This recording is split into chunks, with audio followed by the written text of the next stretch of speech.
on enchaîne à présent sur un focus sur l'actualité macroéconomique américaine et notamment son impact sur les marchés financiers avec Thomas Kosterg, économiste senior US chez Pictet Wealth Management. Bonjour. Thomas Kosterg, bienvenue dans Smart Bourse. Alors, comment ne pas commencer cet échange avec le tapering de la Fed, décidé la semaine dernière, mercredi dernier, 15 milliards de dollars de rachat d'actifs en moins à partir de ce mois de novembre. Le marché s'y attendait évidemment. Pourtant, là, aujourd'hui, ce n'est plus des spéculations, c'est réel. Quelle est votre analyse, Thomas ? Oui, mon analyse, c'est que la Réserve fédérale reste tout de même patiente, puisque le QE ne devrait s'arrêter finalement qu'au mois de juin l'année prochaine, alors même qu'on a des signes que l'économie va bien et que l'inflation a plutôt tendance à surprendre à la hausse. Donc une relative sérénité de la Réserve fédérale, notamment sur le plan monétaire, alors même qu'on a quand même des signes d'un réchauffement de l'inflation et même ce qu'on a vu vendredi, d'un réchauffement très réchauffé des salaires américains. Donc c'est assez étonnant quand même de voir cette dichotomie entre une Réserve fédérale qui est très sereine, en particulier pour ses perspectives de montée des taux d'intérêt, et de l'autre côté, une vision économique qui tend plutôt vers quand même des tensions inflationnistes. C'est ça, c'est que d'un côté, la Fed dit qu'il n'y aura pas de hausse de taux pour nous avant fin 2022, voire 2023, et le Jérôme Powell qui nous dit les facteurs transitoires de l'inflation restent des facteurs transitoires. Et ce que vous dites, c'est que finalement, il faut quand même faire attention parce que cette inflation, elle est toujours là et elle est de plus en plus forte et elle commence à s'auto-alimenter avec ces salaires qui montent également, c'est ça ? Oui, alors je crois qu'on reste dans un cadre d'inflation tiré par les coûts plutôt que par les salaires, mais néanmoins il faut quand même surveiller de près ces salaires. On rentre dans une zone un peu de danger quand on regarde les salaires. Les salaires augmentent de quasiment 5%. Pour les ouvriers, c'est du 6%. Pour le secteur des loisirs et de l'hôtellerie, on est quasiment à 11% de hausse en glissement annuel. Donc, bref, on a clairement une dépression sur les salaires qui sont là et qui continuent. Donc là, pour l'instant, je ne pense pas qu'on aura une inflation auto-entretenue via les salaires, mais le risque commence à monter de ce type d'inflation.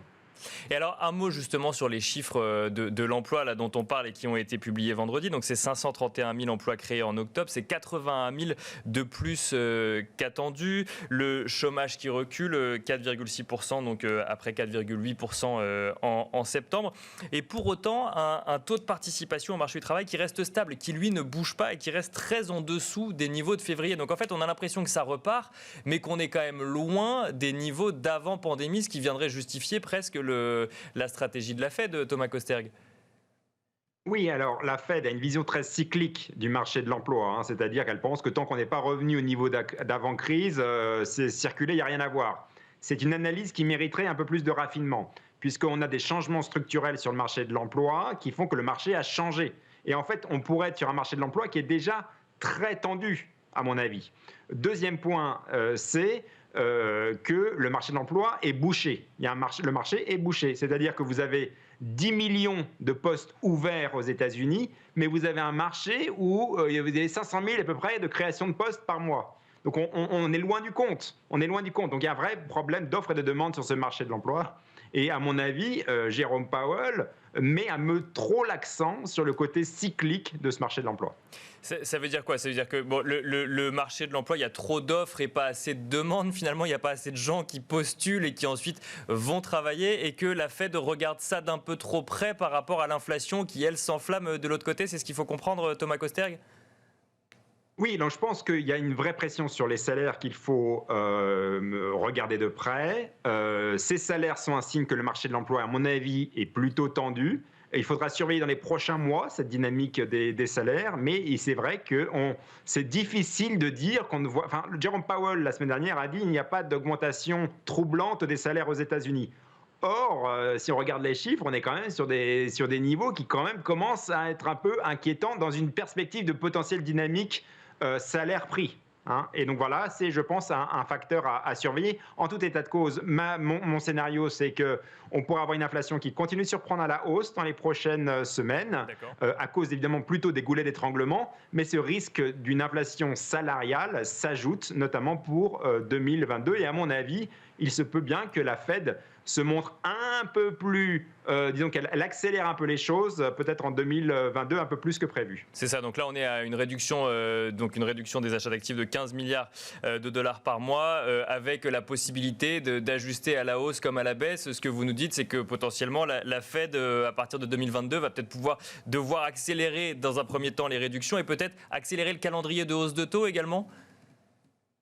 Tout à fait, même si au final, il est fort à penser que la Fed restera très prudente dans ses augmentations de taux, puisqu'on sait que la Réserve fédérale fait très attention et peut-être trop attention aux marchés financiers. Elle fait aussi très attention au niveau de la dette publique et la dette privée aux États-Unis, qui est évidemment très élevée et encore bien plus élevée après le choc du Covid.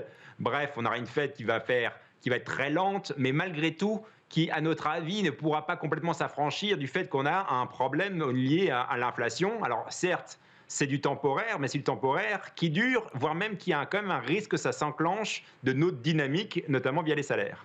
Et alors on peut lire que à droite ou à gauche que le marché price une hausse de taux dès juin 2022, donc à la moitié de l'année 2022, là où le discours de la Fed est plutôt de dire pas avant fin 2022, début 2023. Votre calendrier, c'est plus aux alentours de mi-2022 également, Thomas Kosterg ?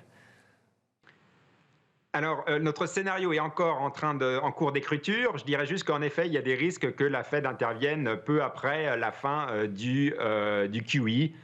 Donc ça, c'est un risque à surveiller. Mais néanmoins, pour les investisseurs actions, ce qui est la clé quand même, c'est pas seulement les taux courts, mais c'est aussi les taux longs.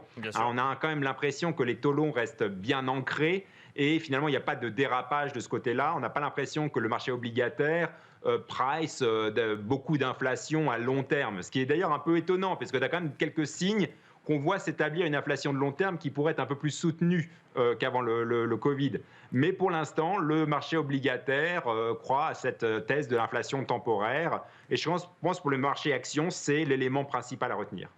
Et alors, un mot, Thomas Kosterg, du plan d'infrastructure voulu par Joe Biden. Il y a eu un vote à la Chambre des représentants vendredi. On aurait pu voir les deux parties du plan proposées au vote. Finalement, il n'y a que la première partie qui a été proposée, qui concerne réellement les infrastructures, ponts, routes ou autres. Donc, un vote qui a été validé, 1 000 milliards de dollars qui ont été validés. Bon, c'était la partie la plus facile du plan, parce que là, c'est la deuxième partie qui est plus complexe sur le volet social, notamment, où là, on a demandé une étude plus précise des dépenses et donc on a ce qui a permis de reporter finalement le vote. On n'a pas encore de date précise. Qu'est-ce que pensez de cette situation ? Est-ce que Joe Biden est dans une impasse aujourd'hui ? En tout cas, le Parti démocrate est très divisé, ça c'est sûr. On sait que la majorité au Sénat, notamment, c'est ça qui va poser problème. La majorité au Sénat est très faible, puisque c'est 51 voix contre 50 républicaines. Les républicains sont contre ce nouveau plan de dépenses sociales de 1,75 trillion de dollars. Donc, point numéro 1, ça risque de coincer au Sénat, même si je pense que ça peut quand même finir par arriver au mois de décembre. Mais voilà, les risques d'échec sont assez importants. Et deuxième point, il faut remettre ça dans le contexte que l'inflation était devenue un problème politique. Certes, les salaires augmentent assez fortement, y compris ceux des personnes les moins bien payées, les salaires faibles, c'est ceux qui augmentent le plus vite. Mais néanmoins, ce qui a l'air d'être un problème politique pour l'administration de Joe Biden à l'heure actuelle, c'est l'inflation qu'on voit partout, dans le prix, par exemple, de l'essence, les matières premières, etc. etc. Et ça devient vraiment un problème politique. Et ça pourrait devenir un problème pour ce plan de dépenses sociales, puisque certains centristes, certains démocrates pensent qu'il ne faut pas rajouter quelque part de l'huile sur le feu et sur le feu de cette inflation qui risque de perdurer. Et donc là, il y a vraiment une articulation de l'administration Biden sur ce thème de l'inflation. Il faut vraiment réussir à expliquer que non, l'inflation ne sera pas nourrie avec ce plan de dépenses sociales supplémentaires, ce qui va être assez difficile au niveau de la communication. C'est ça, c'est cette crainte finalement que même si c'est un volet d'aide sociale, que ça vienne alimenter une inflation qui est déjà au plus haut. Merci beaucoup Thomas Kosterg d'avoir répondu à nos questions dans Smart Bourse. Je rappelle que vous êtes économiste senior US chez Pictet Wealth Management. Merci à vous également d'avoir suivi cette édition de la mi-journée de Smart Bourse et on vous donne rendez-vous ce soir à partir de 17h pour la grande édition de Smart Bourse, 1 heure pour décrypter les enjeux de marché. À ce soir.